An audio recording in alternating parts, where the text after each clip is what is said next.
Dikarenakan agen pariwisata menangguhkan tur grup lintas provinsi untuk mengurangi penyebaran virus corona, selama liburan Imlek para turis Tiongkok memilih perjalanan jarak pendek. Hal tersebut mengindikasikan bahwa keselamatan menjadi prioritas utama dalam merencanakan perjalanan. Sejak Januari 2021, perjalanan jarak pendek menjadi pilihan menarik bagi kaum muda, dengan volume penelusuran kata kunci untuk perjalanan jarak pendek sebesar 71%.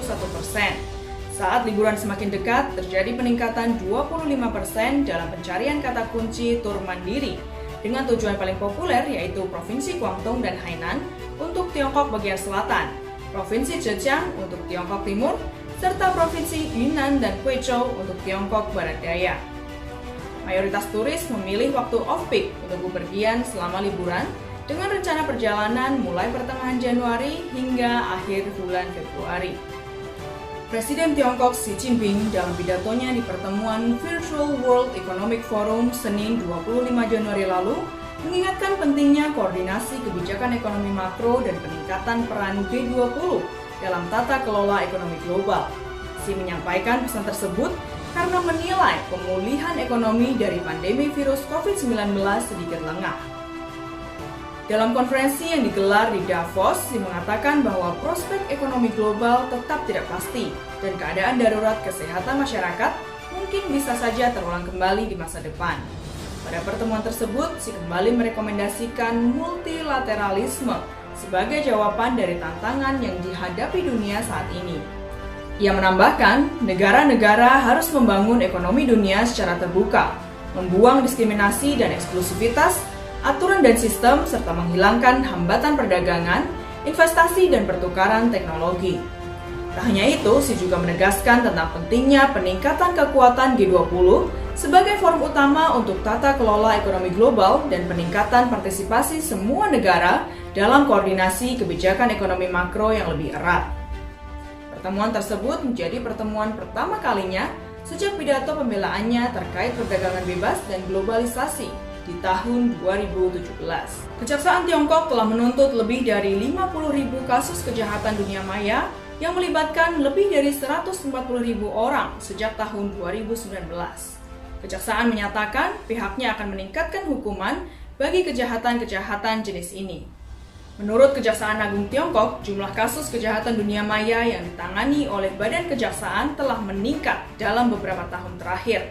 Di antara semua kejahatan tersebut, kejahatan dunia maya, penipuan, dan perjudian online telah menjadi kejahatan utama. Selama 4 bulan terakhir, jaksa telah menuntut lebih dari 8.000 orang yang dengan secara ilegal membeli dan menjual kartu telepon dan kartu bank yang digunakan untuk melakukan penipuan online. Selain itu, ada lebih dari 17.000 orang dituntut karena membuka kasino dan perjudian melalui jaringan telekomunikasi selama tahun 2020. Sejak tahun 2019, jaksa penuntut telah menuntut lebih dari 11.000 kasus yang melibatkan setidaknya 27.000 orang karena membantu orang lain melakukan kejahatan di dunia maya secara ilegal menggunakan jaringan informasi seperti telepon dan internet dan melanggar peraturan tentang informasi pribadi warga negara. Hingga saat ini, pihak berwenang telah menemukan sekurangnya 300 jenis penipuan telekomunikasi. Diketahui para tersangka berusia muda dengan strata pendidikan serta penghasilan yang relatif rendah. Wakil Perdana Menteri Tiongkok Han Zheng pada Senin 25 Januari lalu menyerukan upaya bersama dari semua negara untuk meningkatkan tindakan adaptasi iklim dan bekerja sama untuk kemajuan baru dalam tata kelola iklim global. Dirinya juga membuat pernyataan serupa saat berpidato di KTT Adaptasi Iklim 2021 melalui tautan video di Beijing. Han mengatakan perubahan iklim adalah tantangan bersama yang dihadapi umat manusia dan tanggapannya membutuhkan tindakan akomodatif baik secara mitigasi maupun adaptasi. Tiongkok sendiri sedang merumuskan strategi nasional untuk beradaptasi dengan perubahan iklim tahun 2035.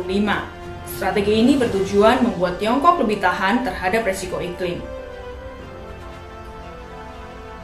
Saat 2021 menandai implementasi komprehensif Perjanjian Paris tentang perubahan iklim, Han Zheng menyerukan solidaritas global untuk meningkatkan adaptasi guna mendorong kemajuan baru dalam tata kelola iklim global. Han mendesak negara-negara maju untuk menawarkan lebih banyak dukungan finansial dan teknis kepada negara-negara berkembang terkait perubahan iklim. Ia juga mengimbau semua negara untuk merumuskan dan melaksanakan rencana adaptasi sesuai dengan realitas nasional. Pada hari Senin 25 Januari lalu, Kementerian Sumber Daya Air Tiongkok mengatakan bahwa pihaknya akan mempercepat pengerjaan 150 proyek pemeliharaan air utama pada tahun 2021. Proyek-proyek tersebut melibatkan pasokan air darurat di bawah proyek pengalihan air selatan ke utara, pencegahan banjir di bagian hilir Sungai Kuning, dan pasokan air untuk area baru Xiong'an. Kementerian juga berjanji akan meningkatkan dukungan kredit bagi proyek-proyek tersebut, mendorong penggunaan obligasi pemerintah daerah khusus, serta pinjaman bank untuk penggalangan dana. Tahun lalu, Tiongkok meluncurkan daftar 150 proyek pemeliharaan air utama, di mana 40 proyek diantaranya telah dimulai. Data dari kementerian menunjukkan investasi negara dalam pemeliharaan air mencapai titik tertinggi sepanjang masa, yakni sebesar 769,5 miliar yuan atau sekitar 119 miliar dolar Amerika pada tahun 2020. Angka ini mengalami kenaikan sekitar 6% dari tahun ke tahun.